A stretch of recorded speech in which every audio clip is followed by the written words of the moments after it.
Why I hate corporate meetings. It's that day of the week. A bunch of self-important assholes organize a cool-sounding but so vapid meeting to justify their paycheck and unnecessarily long job titles.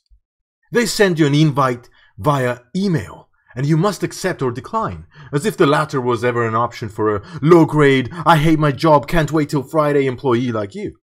While you're sitting there thinking of the most spectacular way to kill yourself if it meant escaping the dehumanizing, soul-crushing, blood-sucking 9-to-5, which is more like 8-to-9, bullshit job you were brainwashed to think you were lucky to have, you get a spastic notification from Outlook reminding you of the coming meeting.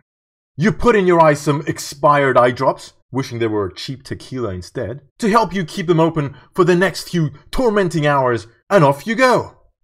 You're on time. And no one's there. Typical. Although it comes as no surprise to you, this realization reminds you of how much of a pushover sucker you really are. As if you needed more reasons to hate your miserable existence. You're stressed over the pending pile of shite you've got on your desk and you need to finish today. And that each second wasted on that useless meeting is one stolen from your free time at home.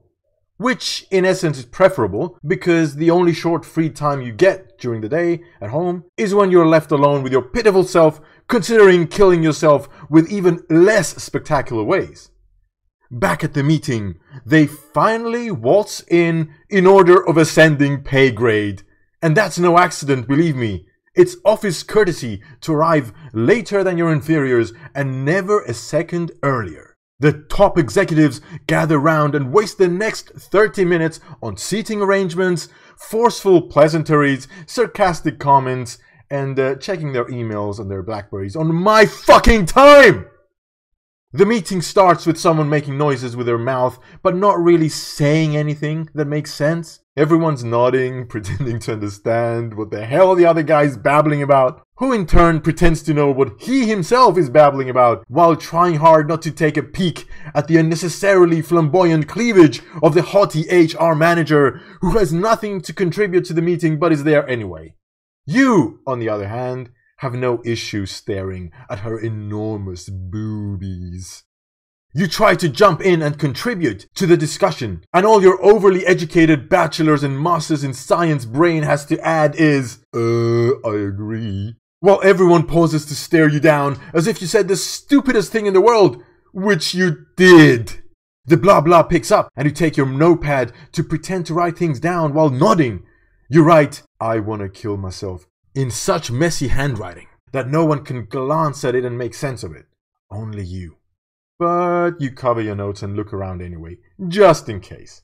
A bunch of numbers and pies on the screen make the worst inductive fallacies possible, so that each useless department can justify the paychecks or invent excuses for their failed targets.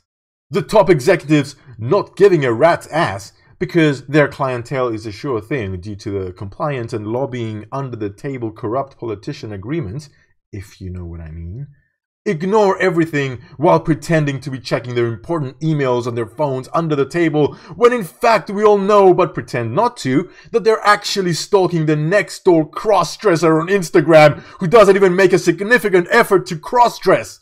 After an hour or two of your eyelids barely resisting the force of gravity, you're saved by the bell.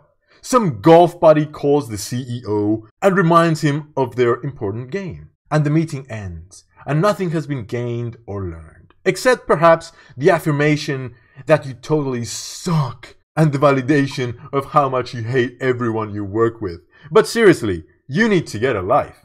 If this describes your typical weekly meeting, you, then you should seriously consider quitting, selling all your stuff on eBay, get a one-way ticket to Panama, change your name, change your face, and live on the beach selling overpriced surfing lessons to naive American tourists while living off coconuts, bar peanuts, and moonshine tequila. And a note, if your phone rings during a meeting and you answer it just to self-importantly say that you're in a meeting, is so fucking annoying. Who the hell do you think you are? Look at me, I'm important. I meet people, but I still have my phone set on ring, and I can still answer while ignoring the idiot talking just to patronize you with a declaration that I'm in a meeting. Well, well, well. No shit, Sherlock. It's called missed calls. Call me later. Let's face it, you answered to see if it was important. It was just me, and you judged that I'm not worth your time. Call you later? Fat chance, douchebag. If I were the president, would you tell me you're in a meeting? You'd be head over heels to chit-chat with me and suck on my cock like an overly hyper fanboy. So switch off that fucking phone, dude!